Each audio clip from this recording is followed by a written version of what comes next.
you have the 3.0 is Li, the 5.0 is LSI, and the 6.0 is LSIG. The units I worked with were just a little plug-in. It was inch by 2 inches, Oh, those are black in nature, though. black in nature, and had Okay. the amperage. Okay, now those are a little bit simpler than this one right here. This one is basically, these take the place of that little, Oh, really? of that, right, of that more or less ammeter tripping that we were talking about. More technology. More technology, exactly. That one that you're talking about, yeah, that's a older vintage. That's a Micrologic Series B. This is a Micrologic 6.0A, and like I was telling you, it's a little bit different. I don't want to call it animal, but it's a different device altogether. Still a pain to track down. To track down? Yeah. What do you mean? No, it was just, I had to do a lot of. Did you get a replacement part, you mean? Yeah, well, not so much getting a replacement. It was just figuring out what the problem was. So. Oh, okay. Well, normally those things either will work or they don't. Yeah. And they are not as accurate as these are. Yeah. These are more in line with, and yet these also are not as accurate as the power meters. But they are very close. You can see them, and some of them are actually dead on. So they've gotten a lot better, to be honest. But these definitely are a lot more accurate than the black ones. The black ones were the only way you could read those was whenever your load was 20% or higher. Yeah. Anything lower than 20% or higher would. These can read if you have, if it's powered by external 28 volts, it can read all the way down to 0. Some of them that are just sitting there, it'll display the 0. But if they don't have the 20 volts, then you have to have a certain amount of voltage to drive it.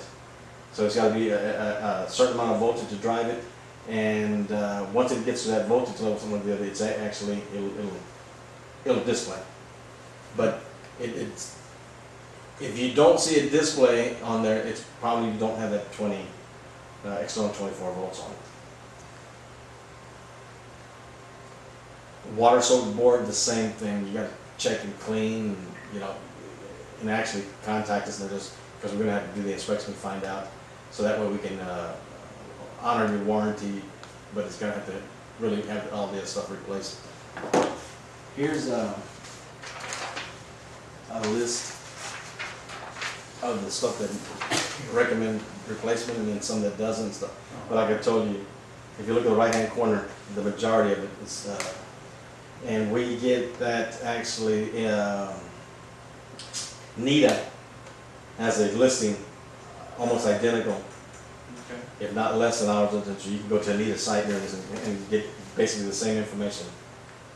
I know the station that Jeff was talking about yesterday, it went 6 foot under, and it wasn't but 2 months old, 3 months old. Wow. And they hired a company out of north of town anyway. They hired them to come out, take everything out, take it back, rebuild it, and bring it back. Yeah, rebuild it, and hopefully they didn't use any of the old components. But yeah, absolutely. They changed all the electronic molded. Well, yeah, molded that and the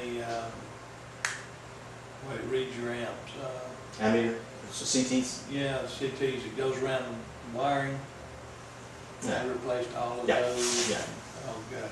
Yeah, and that's what we, like I was telling you, the only exception then that you would probably see that doesn't require replacement would be like the actual busing or the housing. Right. The busing, of course, was taken apart. It had to be cleaned and everything got wiped down and then reassembled and everything else. Right. The insulators had to be replaced because the insulators also can get soaked and they'll still have moisture in there unless you dry them out. And then of course those have to actually be cleaned, because if they just dry them out or bake them out in an oven and everything else, you'll still have that debris because it's ceramic.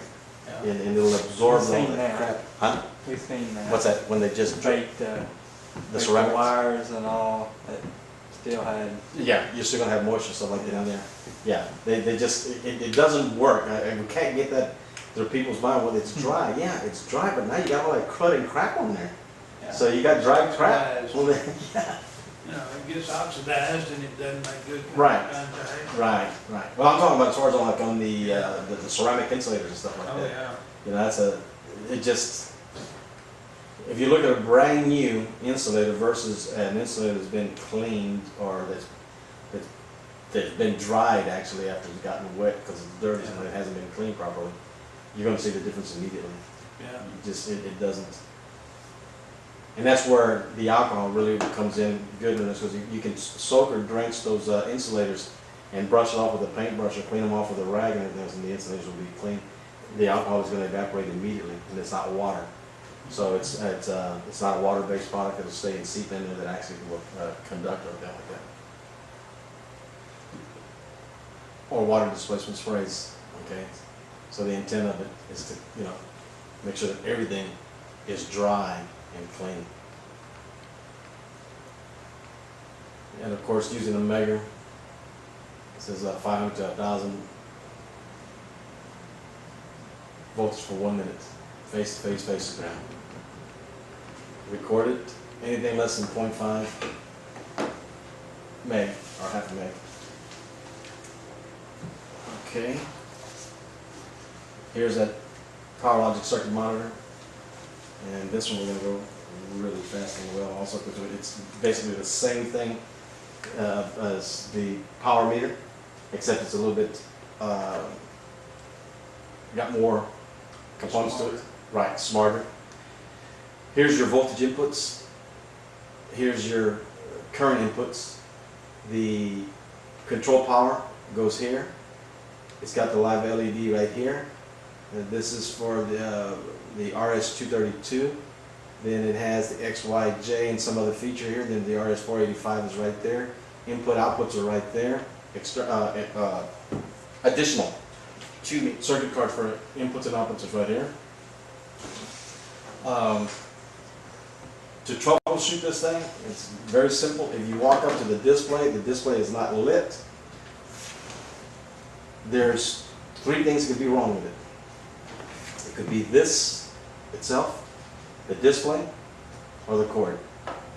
The first thing I would do, if I had no display, I'd look for the LED on this. If the LED is lit, and I've got power to it, because the LED is lit, so I know that I've got power. So you can go your troubleshooting from there. If the LED is not lit, check to see if you got control power to it. And once again, if you have control power there, then go back to the fuses, all the way back to your disconnect. Find out if you got control power, what happened to your power. Why don't you have control power? So, if you have control power, the LED is lit, and your display is not lit, then the only thing that would be from the display would be the cord going to the display or the display itself. So the first thing I always do is check to see if it's got power.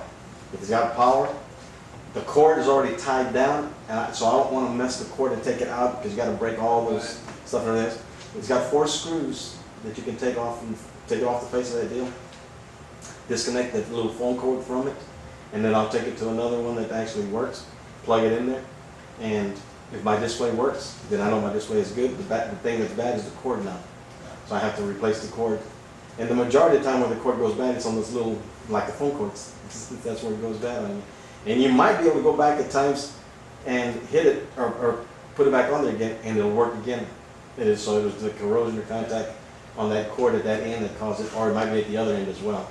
So that's how simple it is.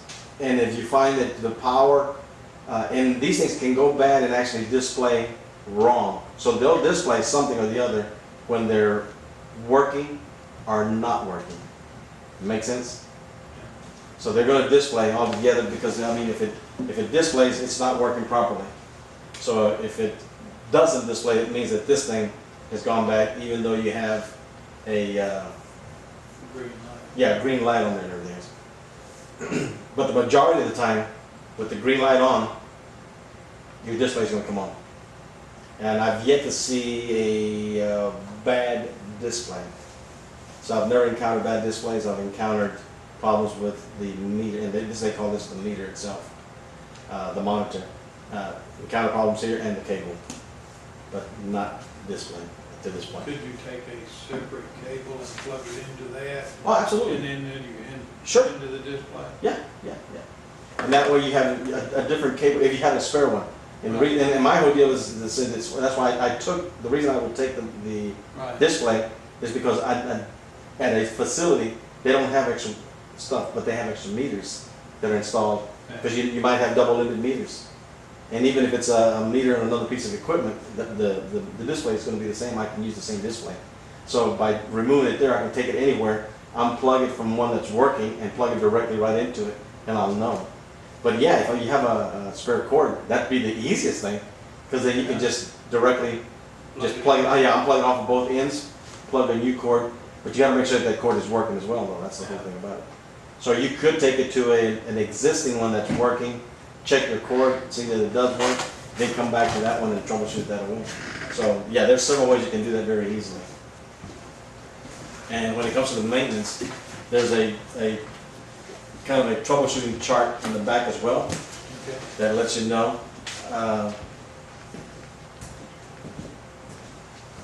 And that's what I like about this smart, that it does replace a variety of meters, transducers, because you used to have amp meters, and you had to have volt meters, and then you had your switches to go with it, and then you had, like I said, PTs and stuff to go with.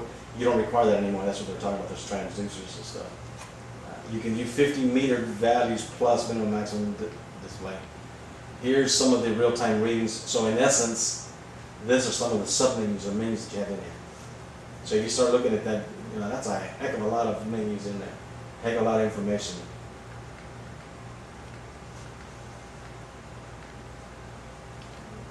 Back up to right here. Always beware of potential.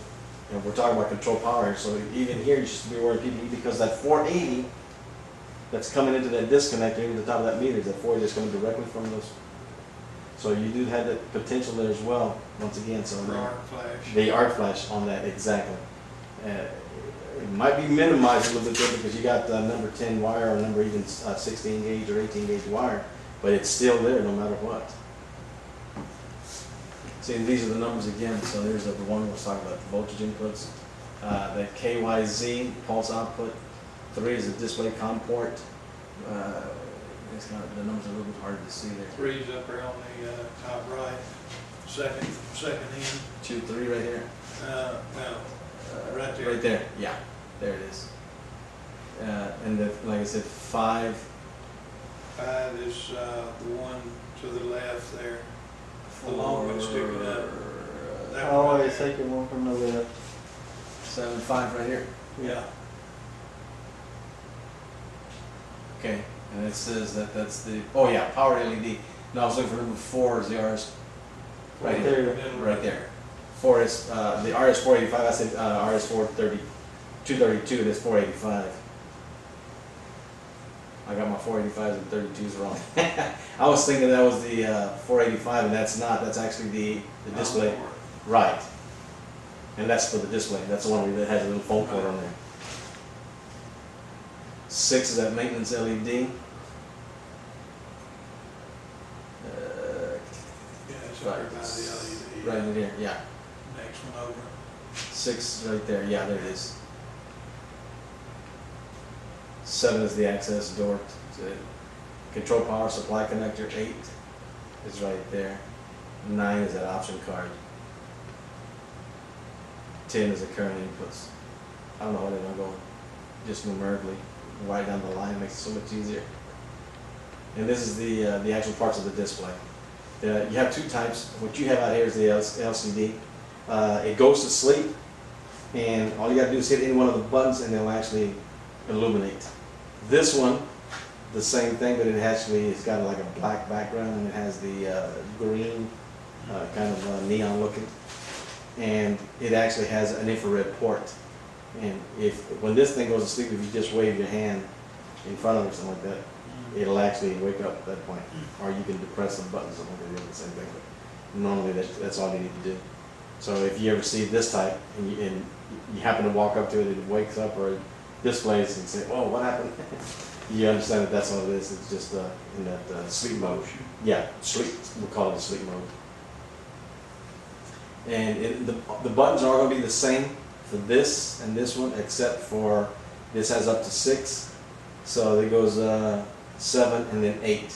And that's gonna be, like I said, there's gonna be an infrared COM port there, and then a motion sensor, something like that, right there on number 8, I believe it's called. 6 is the menu button, so you got, let's back it up over here and do this real quick. 1, it says as far as the alarm LED. Then 2, of course, are the arrow buttons. 3 is the enter button. 4 is the contrast button. 5 is the display screen. 6 is the menu button. 7 is the infrared port, like I was telling you about. And 8 is the proximity sensor. So you wave your hand across. So that's the differences between them. That's it. You have 2 extra. The infrared and the proximity sensor is the only difference. It'll always display 4 lines of information on these, and it'll actually have a little arrow to the left of it, of any one of these, or wherever you're at. If you have an arrow to the left of that, it means that you have information underneath there, submenus. Yes, yeah. Right. When you no longer see little arrows in there, it means you no longer have any submenus. Okay? Sort of like drop down on Windows. Yeah, exactly. I mean, here's the more or less with the installation, how ways that you can install it and everything else. And here's the input power again, like I was telling you. Input monitoring. Input monitoring power. Here's the actual control power. How you can control it, or you can. Remember I told you as far as the type system types, as far as 40, there's 40 or 41, 42, 43, 30, 31, because depending on the wiring system, it's 3-phase, 3-wire delta, 3-phase, 4-wire delta. So number of CTs, those are the, and then the number of PTs, and then any auxiliary CTs, and then as far as the PT connection, the type it could be. So those, that's why we have so many systems. And you have to, just look, to memorize that was just ridiculous. So now they make it easy to say, okay, 3-phase, 3-wire, 2 CTs, 3-phase, 3-wire, 3 CTs, 3-phase, 4-wire, 3 CTs. And once again, because this was the delta system, and then this is of course the Y, correct. So the system is a little bit different, and it'll say 4-wire versus 3-wire. So you know that 3-wire is delta, and you know the 4-wire is the Y. Okay. And then what it does is it starts showing you all your connections, depending on what configuration it is. So now you know how to set it up. Okay. 3-phase 4-wire Y with 3 PTs, 3 CTs versus, oops, 3-wire with 2 CTs. Delta versus Y. Right. Well, this is a delta direct voltage. Yeah, and this is a wire. I mean a Y, correct.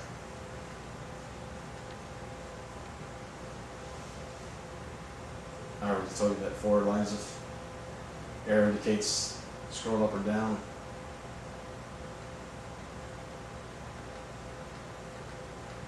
Enter button, contrast button, and there's your menus.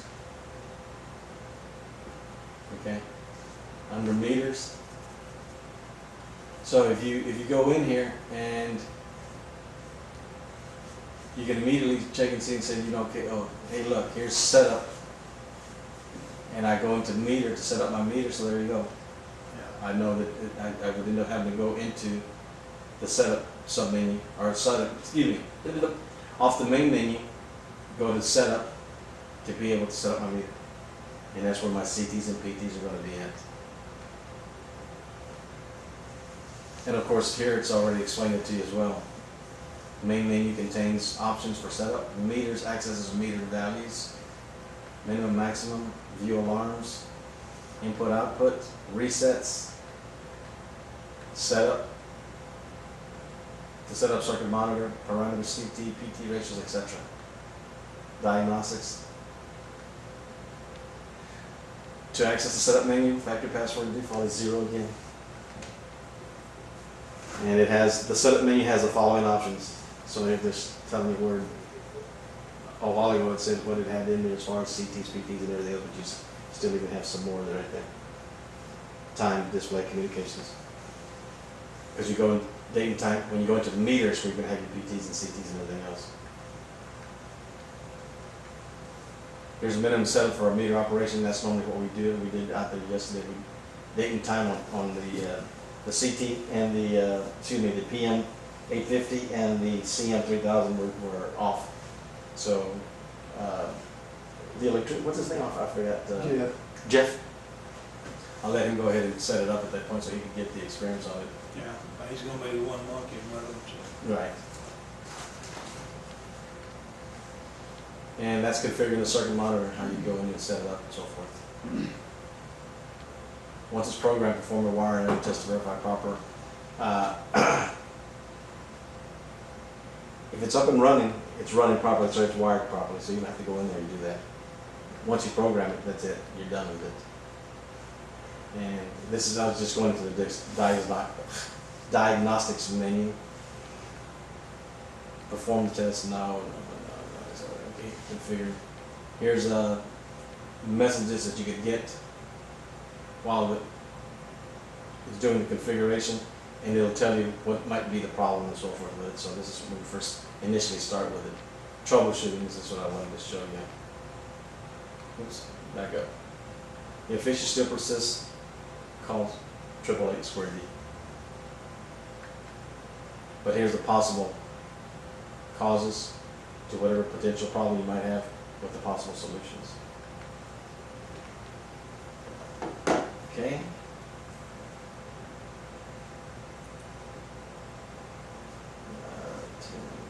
Jesus, we're there, right? 11 o'clock. I mean,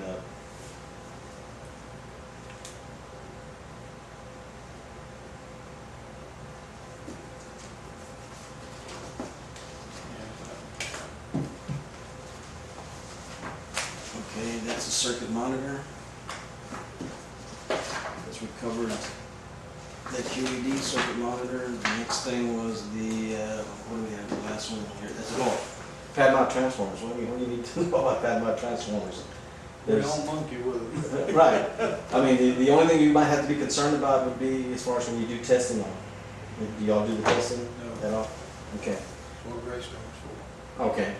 But you know, you can